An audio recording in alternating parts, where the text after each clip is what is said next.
Hey, welcome to Geek Speak, episode 22. Oh, I shit. appreciate you joining us. What'd you do, spill your mead? Yeah. Oh, well, no, that's okay.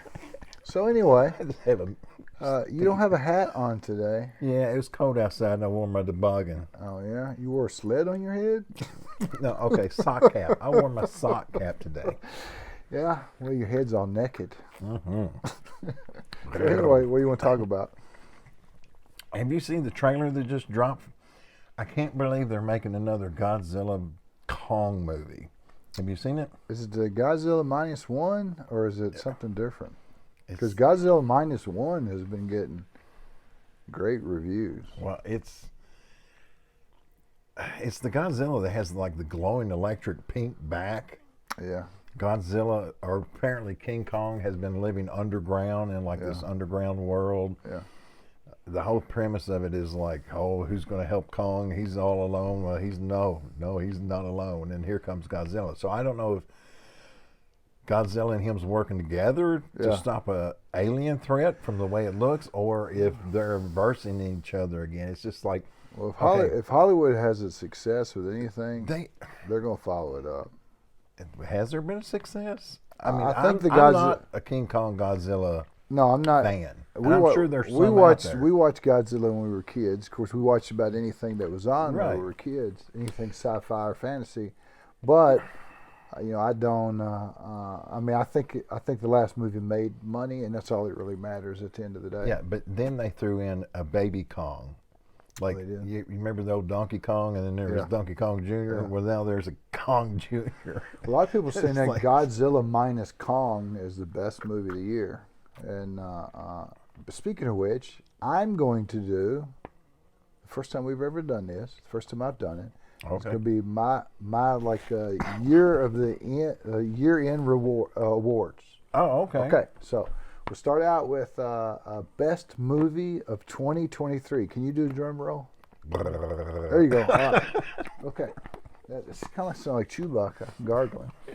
But anyway, in my opinion, and feel free to put in the comments what you think, but I think the best new movie for 2023 was Dungeons and Dragons. I agree. Honor Among Thieves. I give it a 10, and that's very rarely happens with me, and it happens even less with you. Right. So- I come out of the theater and I was like,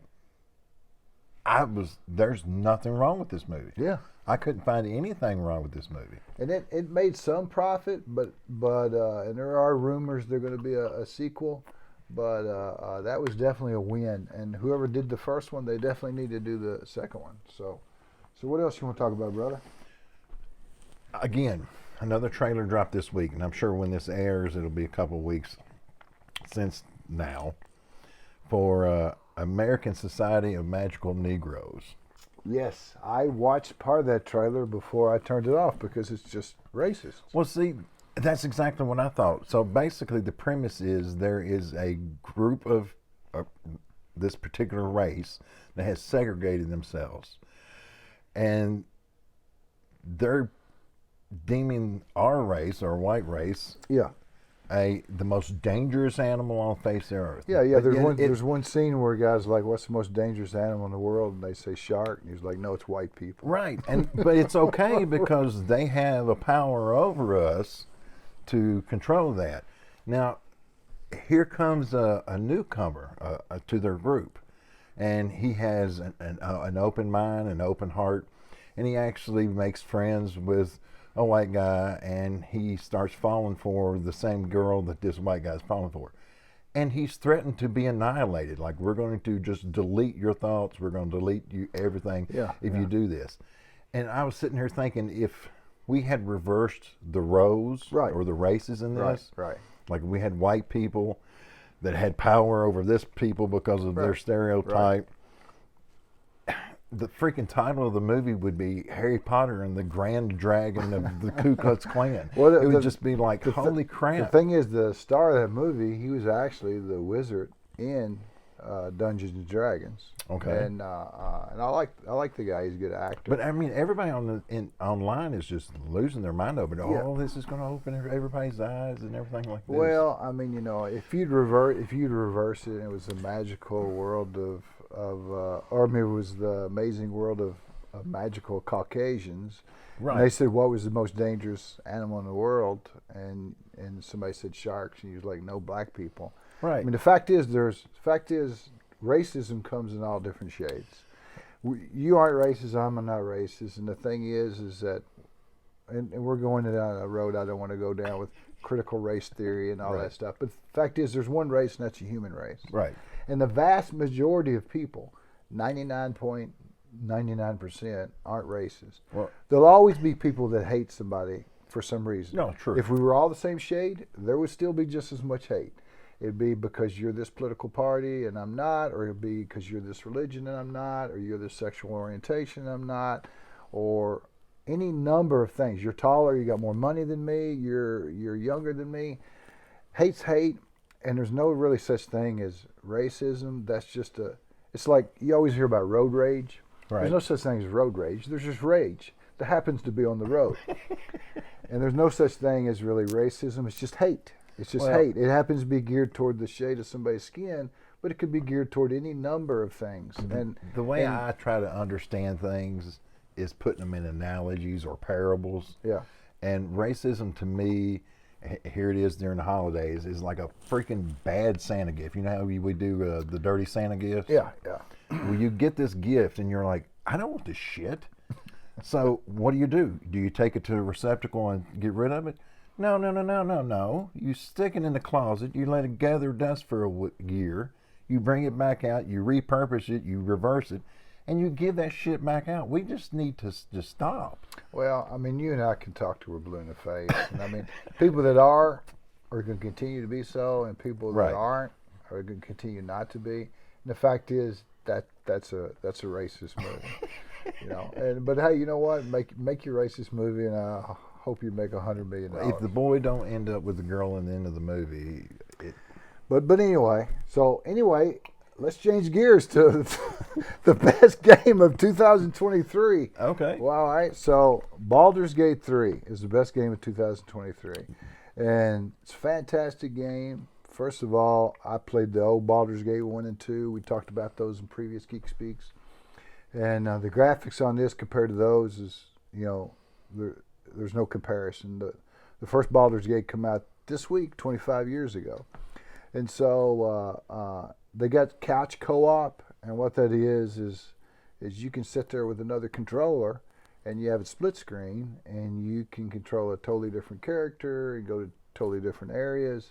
It's real fun. Now, Larian Studios made it. They did a great job. I hope they're working on Baldur's Gate 4 right now. Okay. I'm dreading the game ending, and I'm still playing it. And there are some bugs in it.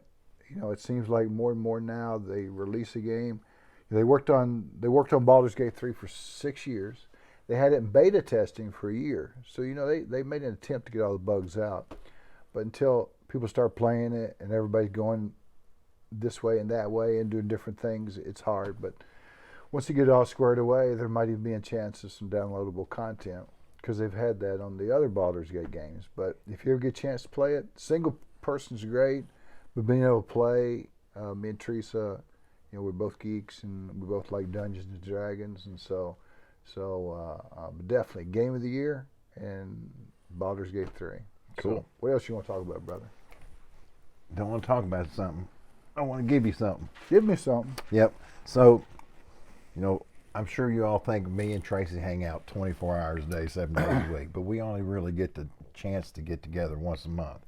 So I got you and Teresa this gift. Oh, yeah, I've got a gift for you, but I was going to give it to you downstairs when we film our 2 Geeks. We can still do that. Okay. Oh, you got to unbow it. Oh, I got to unbow it? Okay. Yeah.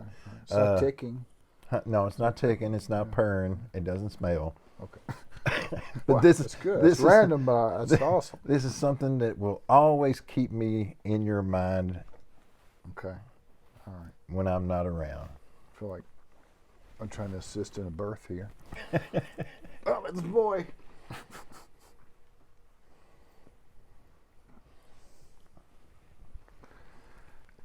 What is it? Because I haven't seen it. It's a giant Oh, blanket. it's cool. It's a giant blanket with your head on it. Yeah. All right. Well, I'll try to make sure I always have underwear on. My when I arms sit are on spread out. You can just wrap it around you whenever you're missing that. me. There you go. I like it. That's pretty cool. And you got your hat on too, so you don't have a Right. naked head. There you go. There's nothing awkward about that. Well, thank you, brother. I appreciate that. So let's see. As far as the best comic book of 2023, in my opinion, it's Titans Conan. So Marvel lost the license for Conan, Oh, and so Titans started coming out with it, and they've done a fantastic job. It's been great. I mean, look at that artwork right there. That's a Liam Sharp cover, and a guy named Jim Zub has been doing the writing, and it's been really, really good. If you're a Conan fan and you stick with Marvel, and of course Dark Horse did a good job with Conan too, but Titan, they really done good. And Titan's come out with a Savage Sword of Conan comic, and they're going to have some backstories in the back, and some of them's going to be about Solomon Kane, and I'm a huge Solomon Kane fan, so I'm excited about that. But best comic of 2023. Nice. So, Titans Conan. You got anything else? nope. Okie dokie. And that is also my comic book recommendation Okay, for cool. this month. So best action figure of 2023. That's not the Ronin. I figured it'd be No, Ronin.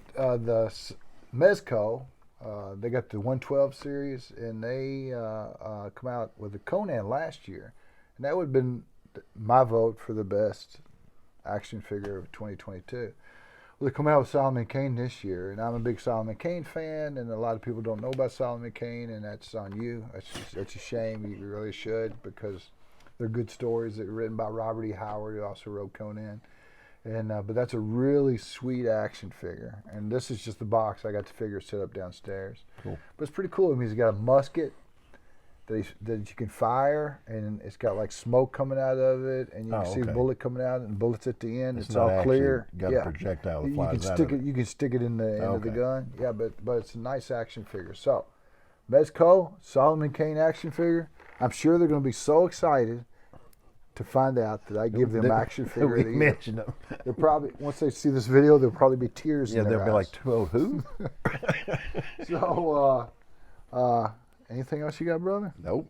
All right. Well, we appreciate you watching. And if you like our content, please like and subscribe. That really helps the channel. And I'm done. You done? I'm done. All right. Well, stay geeky, my friend. Thanks.